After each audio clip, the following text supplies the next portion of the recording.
Hello and welcome. George Best here, Doctor of Chiropractic and Holistic Healthcare Practitioner. And on this video, I'm going to be demonstrating some exercises that you can do if you find you're having some problems with your back and or buttock area associated with long periods of sitting. Or also with bending over a lot, such as with childcare or something like that. But if you sit at a desk all day, or if you drive for a living and you're basically always in the seated position, these exercises will help loosen some things up and counter some of those effects of those chronic activities that you do that tend to make things tight, sore, and also cause things like disc protrusions and that sort of thing. So let's go ahead and get started. All right, so this first exercise is more of a position. In fact, this is the exercise. It's not the starting position. You're basically just trying to put some extension back into the lumbar spine. There's a couple of different things that you can do to accentuate this effect. The first is, if you're familiar with yoga and you have the Cobra Pose, which is a little prettier, you're going to have your head extended and you're going to have your legs together and that sort of thing. But basically the same idea. Now, if you've got a lot of problems with your back, if you've got some arthritis and that type of thing, this may be a little too intense for you. It may actually make things a little irritated in the low back. So I recommend always starting out with the elbow position as the first step in getting some extension back into the spine. Now there's another thing that you can do that'll also accentuate this, and that is to move your arms out just slightly in front of you and then pull back with your elbows. So you're doing a pull this direction to pull your elbows towards your hips, and that's going to institute a little bit of traction in the lower spine to also stretch things out. If you've got any bulging discs or something like that, it usually helps to relieve some pressure on them. And it's a good overall treatment for low back pain, as well as a prevention for low back pain for people who do sit a lot or bend over a lot. So let's move on to the second exercise. All right, and on this one, I'm going to bring my arms up here so you can see a little better what's going on, but you can have your arms down or on your body, it doesn't really matter. And this is the pelvic tilt exercise. And I'm going to show you a variation on this as well. So the basic pelvic tilt is where you're going to flatten your body.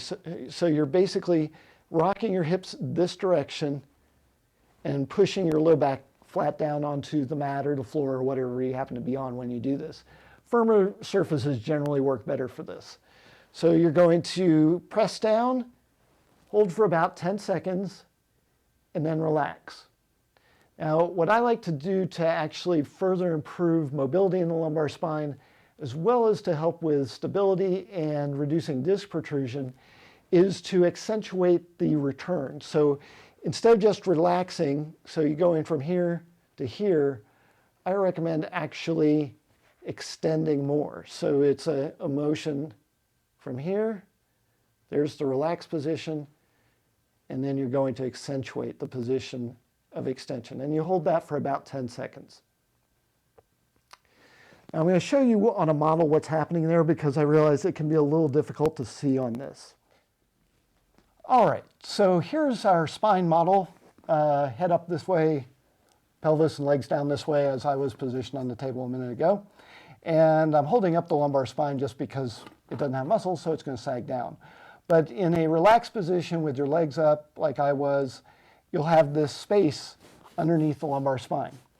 And the basic part of the pelvic tilt is you're going to rock the hips up and press the lumbar spine down using your muscles and take that space out from underneath there. And then when you relax, that's going to come back up partially. So what I'm suggesting you do is actually contract the muscles in the back, rock the hips the other direction, and accentuate the curve. So we're going to go press down, relax, and then contract and hold for about 10 seconds. And you're going to do 10 seconds on each end. So you're going to press and hold for 10 and come back and arch for 10. So that's the basic pelvic tilt with a little tweak to it that'll actually get you better results in my experience. So let's move on to exercise number 3. All right, now exercise number 3, we're going to start with one leg bent and one leg extended. We're going to be stretching this side. So we're going to bring the leg up towards the chest and then across towards the opposite shoulder. And try to relax your upper body and just hold that position for about 30 seconds or so. And then after you've held for 30 seconds, you're going to switch. So you're just going to bring that leg down, bring this one up towards the same shoulder, and then across towards the opposite shoulder and hold for 30 seconds. And this is a muscle called the piriformis that we're stretching out with this one. It's a muscle that runs basically through the middle of the buttock area there. So that covers that one. I'm going to show you a different view of it in just a minute so you can see a little better what I'm doing. All right, so let's go ahead and show you a different angle on there just so you can see what's going on. So again, you're starting with bringing it straight up, and then you're going to bring across towards your opposite shoulder, and as you do, you should feel a pull right across in here. And again, you're going to hold that for about 30 seconds. All right, for exercise number 4, we're going to also start out on our backs. We're going to bend one leg, we're going to cross the other leg over like so. And this one also is sometimes called a piriformis stretch, and it can be depending on how you position the leg here. But we want to keep the leg pointed out. So we want the knee basically pointing straight out from your body. And you reach behind the opposite leg. And you can actually use your arm to keep this from going up like this. So you can actually hold it out. And you bring that up. And again, hold for about 30 seconds.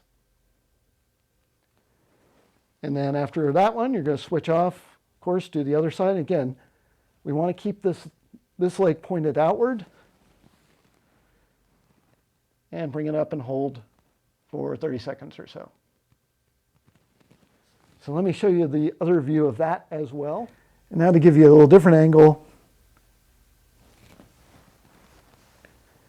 you're going to pull it up. And again, we want to keep this knee pointing straight out as much as possible. We don't want it to come in like this.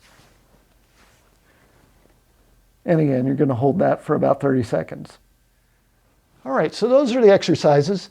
And there's 2 different ways you can go about looking at these. You can use them actually for treating pain and other symptoms. And if you're using it for that purpose, I actually recommend doing a few repetitions of each one periodically throughout the day when you're awake. And that's going to get you results a whole lot better than just doing it like once or twice, which is more appropriate for just preventive purposes.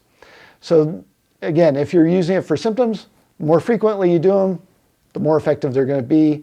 For prevention, you can usually do a few repetitions of each, maybe once, maybe twice a day, and that's going to do a pretty good job of countering a lot of the problems that you'll have with prolonged sitting, prolonged bending, and that sort of thing. So that covers it for this video. I hope you got something useful out of it, and I'll look for you on the next one.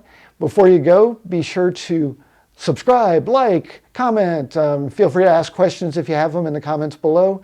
And ring the notification bell if you want notifications of new videos when they become available. So that covers it for this one. Thank you for watching.